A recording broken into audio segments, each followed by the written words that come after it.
नमस्कार दोस्तों, आज की कहानी है एक बुजुर्ग दंपत्ति की। एक बुजुर्ग दंपत्ति थे, राम प्रसाद जी और सावित्री देवी। उन्होंने अपनी पूरी जिंदगी मेहनत करके अपने इकलौते बेटे अमित को पढ़ाया लिखाया। अमित की नौकरी विदेश में लग गई।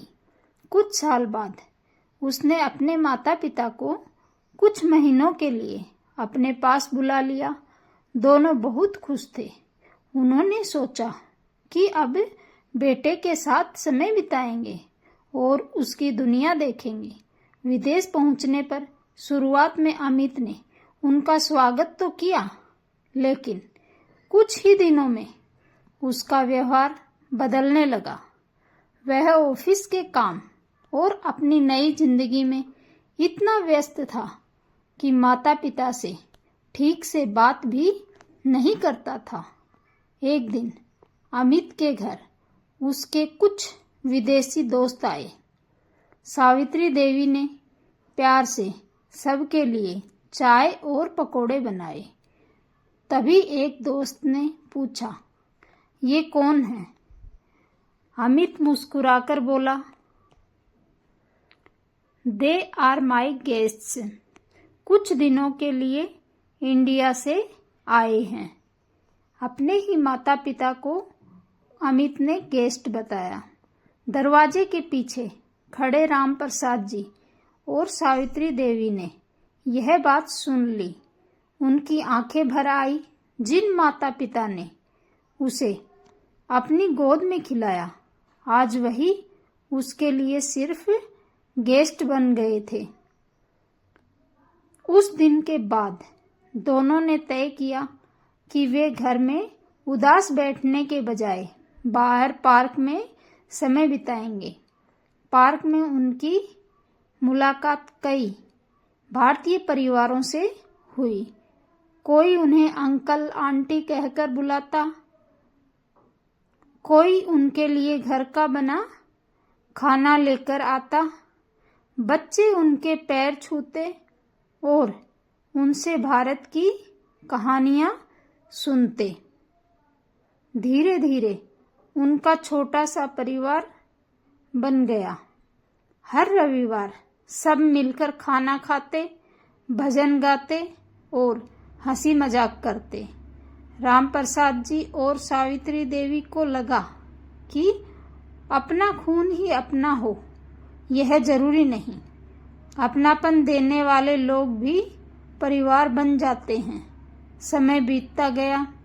देखते देखते उनके वीजा की अवधि खत्म होने का समय आ गया।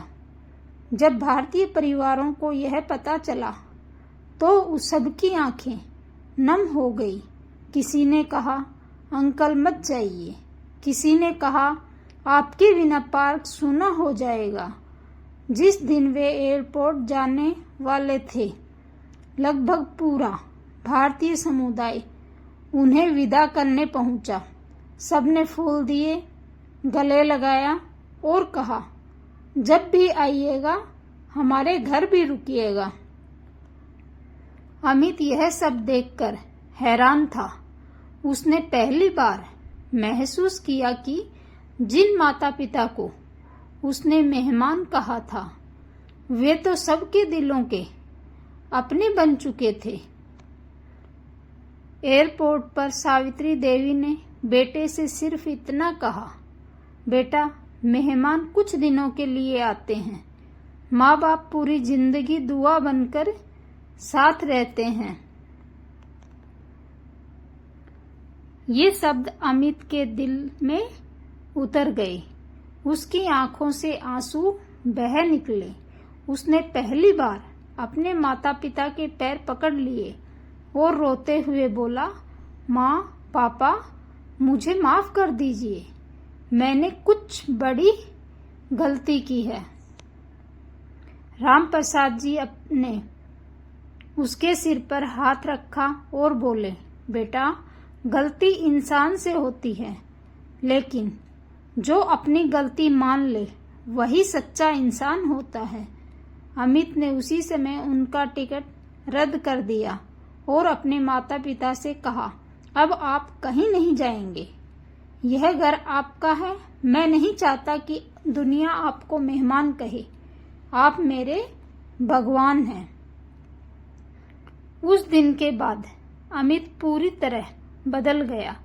उसने अपने दोस्तों से सबके सामने कहा, meet my parents, they are the reason I am what I am today. दोस्तों ने सम्मान से उनके पैर छुए। सावित्री देवी की आंखों से खुशी के आंसू बहने लगे। उन्हें लगा कि उनका बेटा उन्हें वापस मिल गया। सीख, माँ बाप कभी मेहमान नहीं होते। वे उस घर की नींव होते हैं जो उनका सम्मान करता है। उसके लिए जीवन में सुख और बरकत हमेशा बनी रहती है। धन्यवाद दोस्तों।